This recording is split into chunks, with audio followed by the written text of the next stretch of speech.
Magandang gabi, Pilipinas. Payapa at ligtas na Kapaskuhan para sa bawat Pilipino.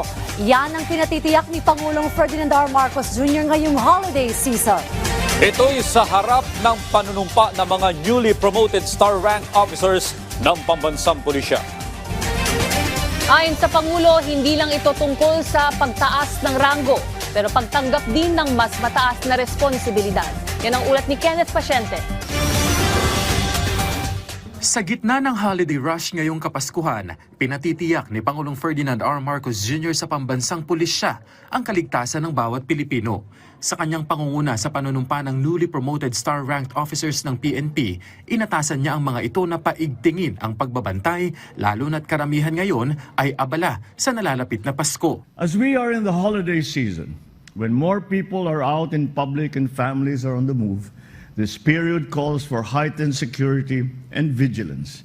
So maintain a visible and reassuring presence on our roads, in public spaces, in transport hubs, and in communities where families gather.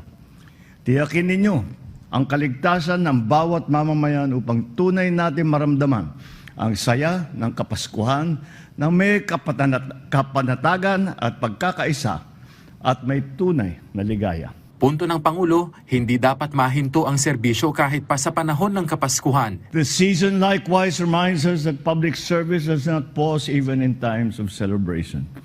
So continue to serve with honor, lead with purpose, always act in the best interest of our great nation and of the Filipino people. Una nang sinabi ng PNP na 30,000 mga tauhan pa ang i-augment para dagdagan ang puwersang itatalaga nito para sa seguridad ngayong panahon ng Kapaskuhan. Dagdag yan sa mahigit 70,000 pulis na ide-deploy ng PNP para sa panahon ng Pasko at Bagong Taon. Samantala, hinimok naman ng Pangulo ang 50 bagong promote na PNP generals na maging patas sa serbisyo, panatilihin ang pagtataguyod ng batas at laging irespeto ang karapatan ng bawat Pilipino. Ipinunto pa niya na hindi lamang ito pagtaas ng ranggo. Sa halip ay kaakibat nito ang mas mataas na responsibilidad na dapat nilang gampanan sa malinis at tapat na pamamaraan. This is the stage where leadership is being measured by your judgment, restraint, and consistency in upholding the law. So I ask you to continue to improve yourselves personally, professionally, institutionally. Do not be complacent.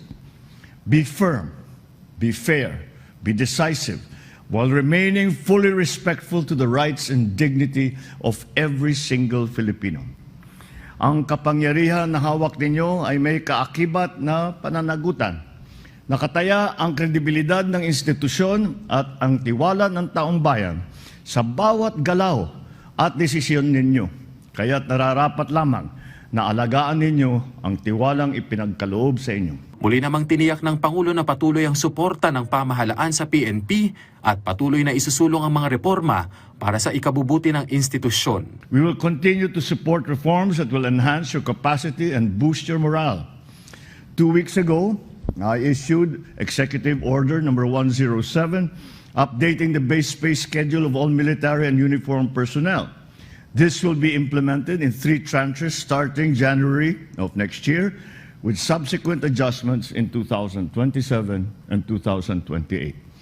In addition, your daily subsistence allowance will be increased to 350 pesos.